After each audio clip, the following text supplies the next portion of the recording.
بسم اللہ الرحمن الرحیم۔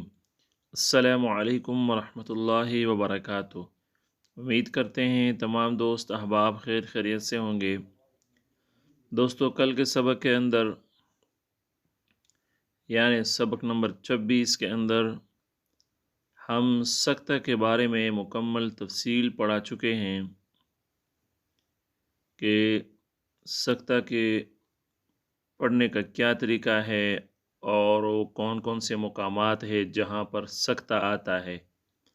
اس کی نشاندہی بھی ہم نے کی ہے، اور اس کا جو پڑھنے کا صحیح طریقہ تھا وہ بھی ہم بتلا چکے ہیں۔ تو امید کرتے ہیں کہ آپ لوگوں نے ویڈیو دیکھی ہوگی اور آپ لوگ اس کو اچھے طریقے سے پڑھ چکے ہوں گے اور سیکھ چکے ہوں گے۔ تو ہمارا آج کا سبق یہ تختی نمبر 11 کے مشق کے بارے میں ہے، یعنی جو تختی نمبر 11 کے پچھلے ہم 3 اسباق پڑھا چکے ہیں، ان کی جو قواعد تھے، پہلے اظہار، اخفاء، اور پھر جو ہے وہ را ساکن اور را متحرک کے متعلق جو 10 قواعد تھے، اور اس کے بعد تیسرے سبق کے اندر سکتہ کے بارے میں جو مکمل تفصیل تھی،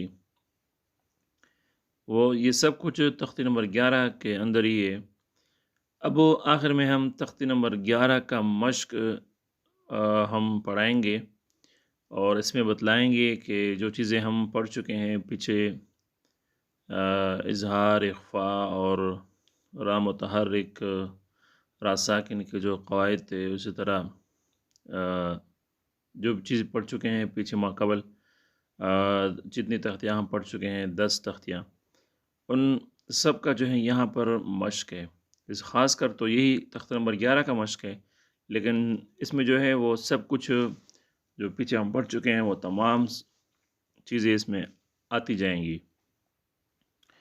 اس لیے اس پر ہم مکمل پریکٹس کریں گے اور بار بار اس کو جو ہے ہم ریپیٹ کریں گے، دہرائیں گے، تاکہ کوئی کمی جو پیچھے رہی ہو وہ اس میں جو ہے ہماری نکل جائے، اور جو کچھ آپ لوگوں کا جو ہے وہ پڑھنے کے متعلق کوئی کمی کوتاہی ہو وہ اس کے اندر پوری ہو جائے۔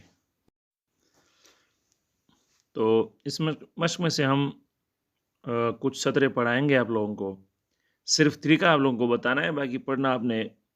قاعدوں کو اٹھا کر خود ہے سارا کچھ۔ ہم نے جو ہے آپ کو صرف طریقہ بتانا ہے کہ اس کے پڑھنے کا کیا طریقہ ہے اور اس میں کون کون سے جو پچھلے تختیوں کے اسباق ہے وہ کون کون سے اسباق اس کے اندر آ رہے ہیں۔ اس کی وجہ یہ کہ اگر ہم ساری مشق پڑھانے لگ جائیں تو اس پر جو ہے وہ گھنٹے لگ سکتے ہیں، اس لیے ہم جو ہے وہ وقت کو مد نظر رکھتے ہوئے کوشش کرتے ہیں کہ ہم بالکل مختصر کریں، اور اس کے جو ہے وہ ضروری چیز یہی ہے کہ بس آپ لوگوں کو صرف طریقہ معلوم ہو جائے اور اس کے جو قواعد ہے وہ معلوم ہو جائیں، باقی پھر آپ خود جو ہے اس پر پریکٹس کریں گے اور خود ہی جو ہے آپ اس کو سیکھ جائیں گے۔ بسم اللہ الرحمن الرحیم۔ حمزہ، نون زبر ان، تا زبر تا، انت۔ اب دیکھیں، ہم پیچھے اخفاء کے متعلق پڑھ چکے تھے کہ اخفاء جو ہے وہ نون ساکن کے بعد اگر حروف اخفاء آ جائے تو وہاں پر غنہ ہوگا۔ اب یہ دیکھو، یہاں پر نون ساکن ہے نا، اور اس کے بعد حروف اخفاء میں سے تا آ رہا ہے، وہاں پر حروف اخفاء کے 15 حروف تھے، تو ان میں سے جو ہے وہ تا آ رہا ہے، تو اس لیے یہاں پر ہم اخفاء کریں گے غنہ کے ساتھ، اخفاء مع الغنہ۔ آگے حمزہ، ہا زیر اہ، دال زیر دے، اہ دے، با عین زبر با، دال پیش دو، بعدو، با تا زبر بط، شین زبر شا، بطش، سا عین زبر صع، یا زبر یا، صعی، کاف نون پیش کن، تا پیش تو، کنتو۔ اب دیکھیں یہاں پر بھی نون ساکن ہے اور اس کے بعد حروف اخفاء میں سے تا آ رہا ہے، تو یہاں پر بھی ہم اخفاء مع الغنہ کریں گے۔ تو میں آپ لوگوں کو نشاندہی کرتا جاؤں گا، بس آپ لوگوں نے یاد رکھنا ہے کہ پیچھے ہم جو کچھ پڑھ چکے ہیں وہ یہاں پر آ رہا ہے۔ لام سین زبر لس، تا زبر تا، لست، قاف را پیش قر، حمزہ کڑی زبر آ، نون دو پیش نن، قرآن، بارا زبر بر، دال دو زبر دن، بردن، میم را زیر مر، یا زبر یا، تا دو زیر تین، مریتن، حمزہ را زیر ار، جیم عین زیر جع، ارجع، حمزہ را زیر ار، با زبر با، تا زیر تے، اربت، میم صا زیر مس، را زبر را، مصر،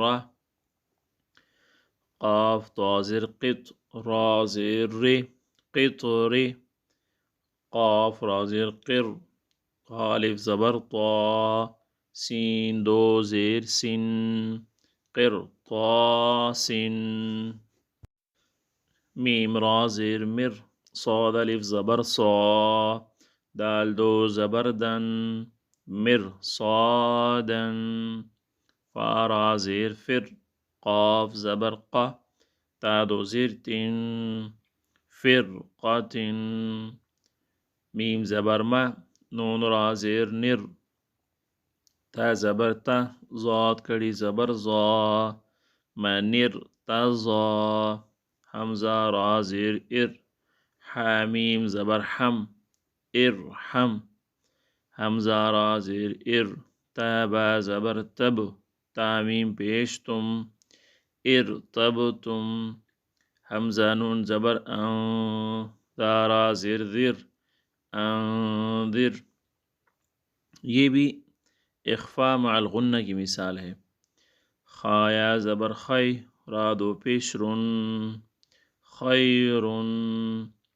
فا صا زر، فا صاد زبر فص، بارا زیر بر، فصبر، صاد با زبر صب، را دو زبر رن، صبرن۔ اب اس میں ناظرین اخفا کی مثالیں تو ہم نے پڑھ لی ہے نا، اخفا مع الغنہ، جبکہ اظہار کی مثالیں آپ کو یہاں ملیں گی کہ نون ساکن کے بعد حروف اظہار میں سے اگر کوئی حرف آ جائے تو وہاں پر ہم لوگوں نے اظہار کرنا ہے۔ جس طرح یہ دیکھیں یہاں پر ہے یہ ون حر، اب یہاں پر دیکھیں